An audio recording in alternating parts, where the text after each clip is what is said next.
አንዲት ሴት ካንተ ጋር መተኛት እንደምትፈልግ የሚያሳዩ 12 ግልጽ ምልክቶች፣ አብዛኞቹ ወንዶች የሚያመልጧቸው። አብዛኞቹ ወንዶች የሴቶች ባህሪ ግራ ያጋባቸዋል ብለው ያስባሉ። ነገር ግን እውነታው ሴቶች ፍላጎታቸውን በግልጽ ያሳያሉ፣ ሁልጊዜም በቃላት ባይሆን።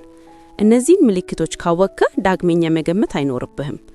ከመጀመራችን በፊት ጠቃሚ ማሳሰቢያ፣ ፍላጎት ማሳየት ማለት ፈቃደኝነት ማለት አይደለም።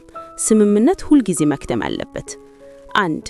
አንተን ለመንካት ምክንያቶችን ትፈልጋለች። ስትስቅ ክንድህን ትነካለች። ሰፊ ቦታ ያለ ተጠቅታ ትቀመጣለች። በጨዋታ መሃል ደረትህን፣ ትከሽህን ወይም እጅህን ትነካለች። ሴቶች ምቾት የማይሰጣቸውን ወንድ አይነኩም። 2. ረጅም የአይን እይታና ዝቅ ያለ ፈገግታ። ከተለመደው በላይ አይንህን ትኩር ብላ ታያለች። ስታወራ ከንፈርህን ታያለች። በዝግታ ፈገግ ትላለች። 3.